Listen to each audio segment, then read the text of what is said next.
성가대 찬양 감사합니다. 오늘은 창조절 8째 주일입니다. 예수 번역가란 제목으로 말씀 함께 나누겠습니다. 지난 10월에 스웨덴 아카데미에서 노벨 문학상 수상자를 발표했죠.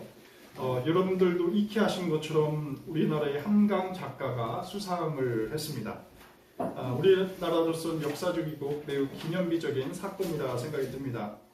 한국 작가로는 최초로 노벨 문학상 수상자로 선정이 된 것이죠.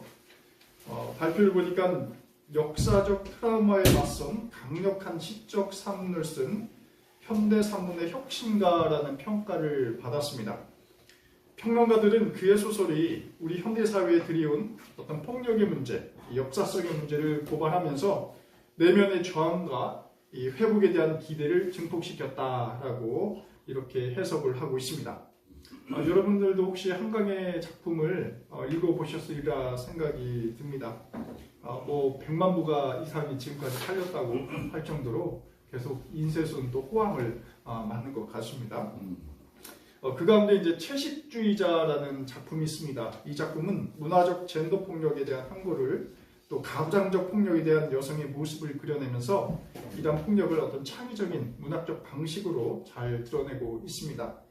또 소년이 온다라는 소설도 있죠. 이 소설에서는 광주 5.18의 아픔을 불러일으키면서 역사적 비극을 진실된 목소리로 승화시키고 있습니다. 또 소설 작별하지 않는다라는 소설에서는 제주 4.3을 조명했습니다. 어찌 보면 우리 한국 역사에 있어서 굉장히 뼈아픈 그 이념으로 인한 민간인 학살, 또 평범한 가족의 죽음, 이유 없는 폭력과 살인, 또 남은 자들의 고통에 대해서 굉장히 주의 깊게 조명을 하고 있습니다. 이러한 작품들은 현대를 살아가는 우리에게 역사적 상처를 어떻게 회복할 수 있을까 이에 대한 문제의식을 굉장히 강렬하게 잘 드러내고 있죠. 사실 어떻게 보면 한강 작가가 그려낸 이 역사적 상은 우리 한국인들에게만 체득되고 이해될 법한 그런 굉장히 특수한 것이라 볼 수 있습니다. 하지만 이러한 작가의 문학적 감수성과 특수한 역사적 상황이 이제는 전 세계인들과 공감하고 함께 공유되었다라는 점에서 이번 수상을 또 평가할 수도 있겠습니다. 그런데 이 한강 작가의 문학 세계가 전 지구인들의 각광을 받게 된 것은 번역가들의 역할이 있었음을 부인할 수 없겠습니다.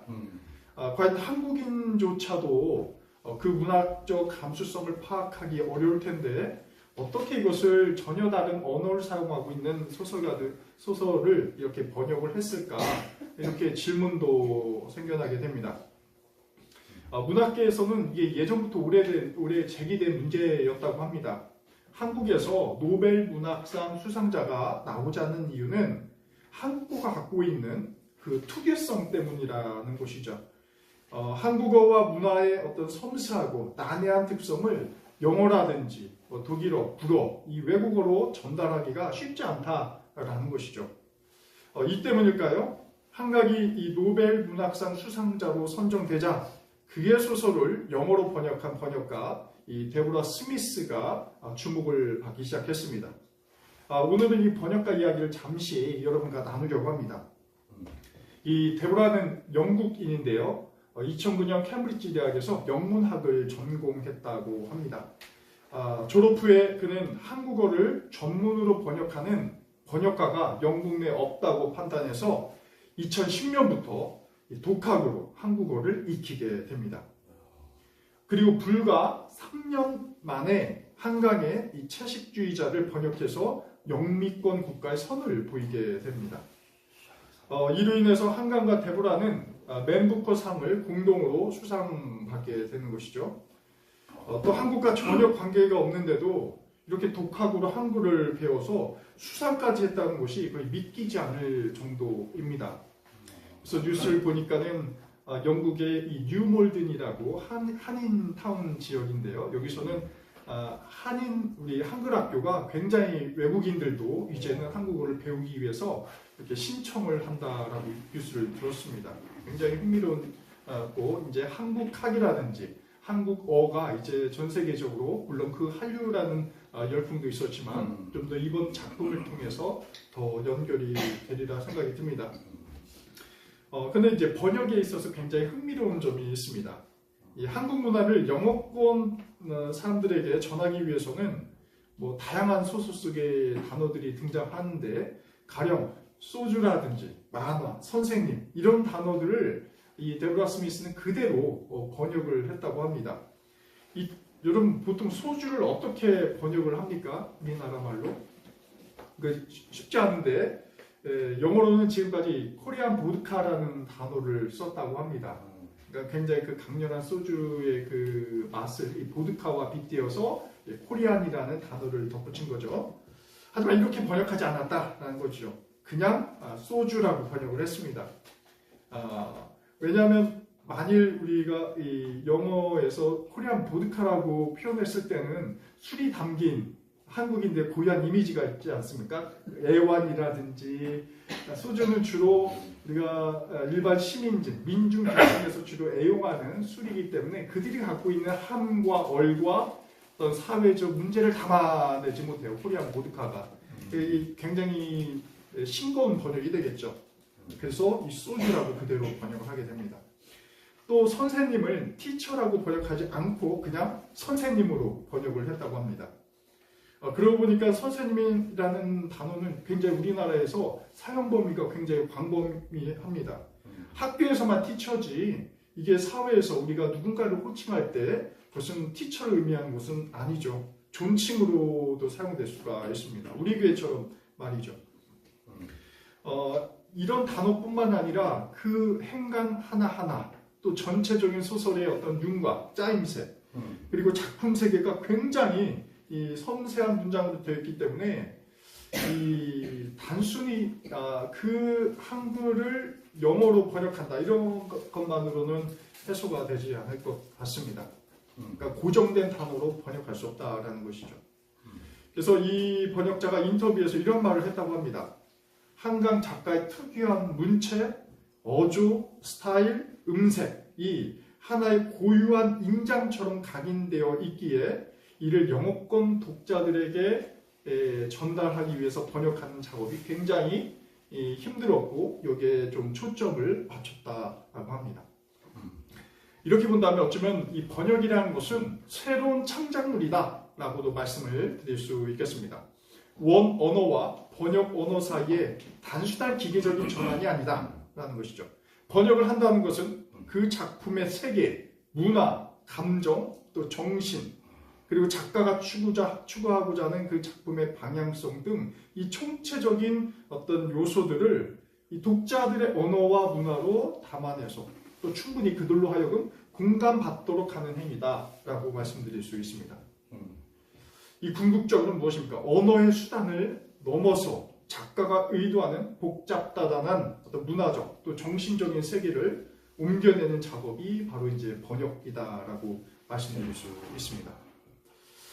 이렇게 보면 사실 우리가 믿고 있는 또 따르는 이 신앙 역시 하나의 번역행위다라고 말씀드릴 수 있습니다. 여러분 우리 신앙인들이 번역을 한다고 할 때 그것은 무엇을 번역하게 됩니까? 우리는 종종 예수 그리스도를 닮아서 사는 존재다라고 고백하곤 합니다. 또 예수 닮은 우리가 복음을 세상에 전하며 살아가야 한다라고 말하곤 하죠.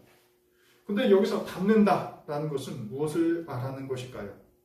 예수라는 그 육체적인 형태, 외피를 말하는 것일까요? 예수의 외모, 또 예수가 쓰시던 언어, 또 예수께서 몸납고 살아간 그 역사적 환경을 번역한다라는 것일까요? 아니면 예수께서 말씀하신 행위 하나하나, 단어 하나하나 전하며 살아가는 것이 신앙의 번역입니까? 또 마태복음 28장에서 예수께서 말씀하신 것처럼 우리는 가서 모든 민족을 제자로 삼고 또 성령의 이름으로 세례를 주고 예수께서 명령한 모든 것을 그들에게 가르쳐 지키게 하는 것이 바로 예수를 닮아 사는 삶입니까? 우리 신앙인의 과제가 1세기 팔레스타인 유대인으로 산 예수를 오늘 2024년 한국의 상황에서 전한다고 할 때 그것은 단순히 예수의 삶을 그대로 재현하는 것은 아니라고 보여집니다. 그것은 단순히 우리말 책을 다른 언어로 문자적으로 번역한 것일 뿐입니다. 마치 서투른 번역가가 서투른 번역기를 이렇게 돌려서 전혀 외국인들도 이해하지 못할 법한 것으로 번역하는 것과 마찬가지죠. 그래서 우리는 예수를 번역한다 할 때, 예수를 믿는다고 할 때 그것은 심층적인 번역을 의미한다라고 볼 수 있습니다. 마치 이 번역가 데보라가 한강의 정신적 세계를 옮겨낸다고 하는 것처럼 우리도 예수님의 정신과 삶을 오늘의 현실로 번역해내는 작업이 우리 그리스도인들의 과제다라고 볼 수 있습니다. 요즘은 많이 사라졌지만 지하철이라든지 명동 가니까 아직도 있더라고요. 이 명동 같은 공공장소에서 예수천국 불신지옥을 외치는 분들이 계십니다. 이 포교를 하는 것이죠. 이것도 하나의 번역 행위잖아요. 예수가 누구인가에 대해서 언어로 그들에게 설명하고 납득시키려는 행위입니다. 근데 이런 번역은 예전에는 유의미했을지 몰라도 그것은 하나의 굉장히 피상적인 번역에 불과하다라는 것이죠. 여러분, 명동에서 누군가가 예수천국을 외쳤을 때 정말 예수님이 궁금해가지고 교회 다니겠다 헌신하는 사람들이 몇이나 있겠습니까?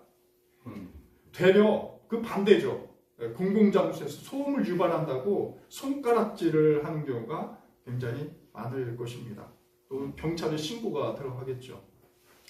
번역하는 문제라고 보여집니다. 이게 보다 근사하게 세련되고 깊게 예수를 번역해야 되는데 그냥 맹목적으로 이 성경을 또 예수를 믿어야 된다는 그 강박관념이 고스란히 드러나게 되는 것이죠.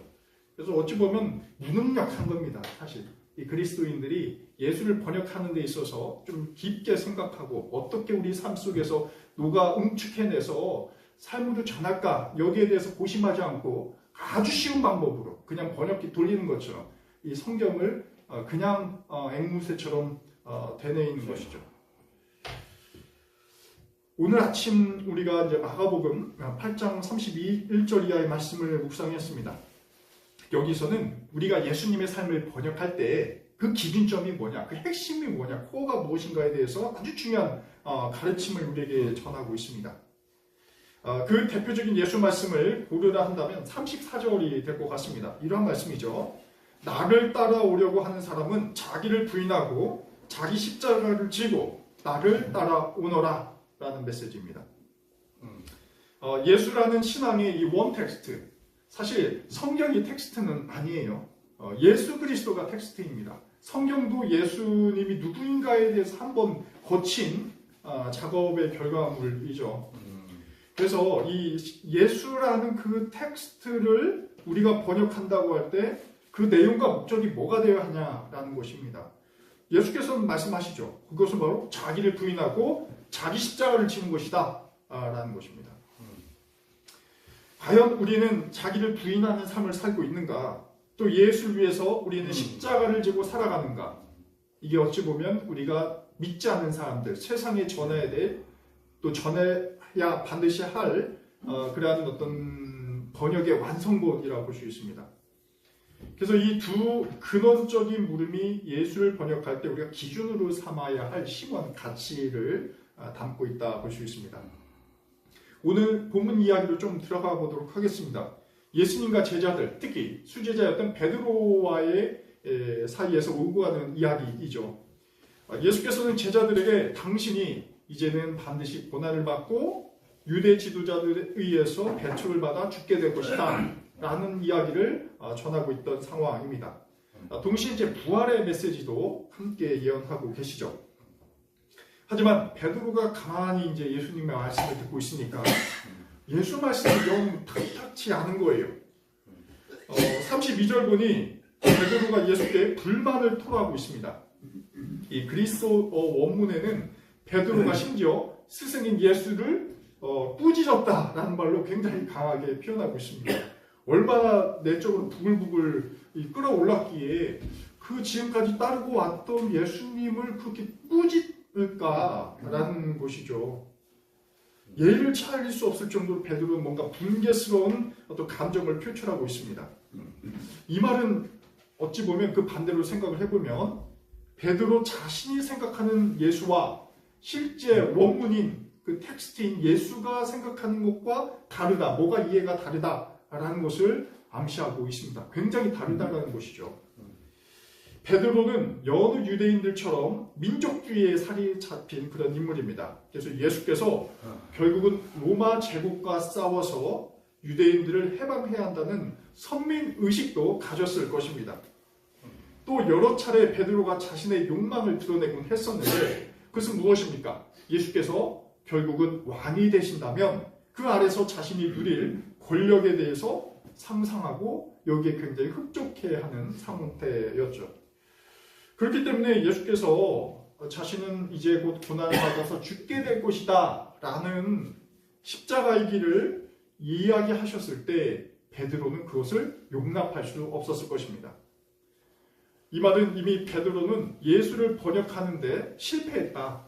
심지어 오역하고 있다라는 사실을 강조하고 있습니다. 자신의 의지대로, 자신의 멋대로 예수를 파악하고 예수의 삶의 그 깊은 행간을 파악하지 못하고 살아가고 있는 것이죠. 불량 번역가다라고 말씀드릴 수 있겠습니다. 바로 이러한 베드로의 피상적인 신앙에 대해서 예수께서 바로 꾸짖으십니다. 다른 제자들이 보는 앞에서 보란듯이 말이죠. 심지어 베드로를 이렇게 내칩니다. 사탄아, 내 뒤로 물러가라. 너는 하나님의 일을 생각하지 않고 사람의 일만 생각하는구나. 라는 굉장히 예수님의 날카로운 비판이 베드로를 향해 있습니다. 결국 예수께서 보시기에도 베드로는 예수님 자신을 오역할 뿐만 아니라 예수를 향해 사탄과 같이 어떻습니까? 이 반역자로서 자처하고 있음을 암시하고 있습니다. 여러분 이제 우리 교회에서는 이제 번역하신 분도 많이 계신데 또 글을 굉장히 좋아하시는 분도 많이 계시잖아요. 이 번역은 반역이다라는 말이 있습니다. 원래 이 구절은 제가 찾아보니까 이탈리아 속담에서 유래한다고 합니다. 어느 이탈리아인이 밀턴이 지은 신라권의 불어 번역을 읽은 뒤에 보니까는 번역의 그 아름다운 문체, 그 단어들, 또 심지어 정신들을 모두 훼손한다고 하면서 역자를 반역자다라고 비난한 것이라고 합니다. 이 대목이 사실 베드로의 이 형태에서도 좀 유사한 것 같습니다. 베드로는 예수 정신을 오역하고 있을 뿐만 아니라 그의 예수님의 정신에 반기를 들었습니다. 예수께서 말씀하신 것처럼 베드로는 사탄이었고 예수님의 대적자였습니다. 아이러니하게도 예수님과 이 베드로 이전 불과 몇 시간 전만 해도 베드로는 예수께 가장 위대한 신앙 고백을 한 그런 인물 아니었습니까? 그런 그가 이제는 너무나도 쉽게 예수의 반역자로 전락하는 모습을 볼 수 있습니다. 여러분, 이 베드로의 반역은 무엇입니까? 그것은 인류 구원을 위한 예수님의 희생과 죽음을 전혀 파악하지 못한 데 있습니다. 자신의 식대로 예수를 번역하려고 하는 데 있습니다.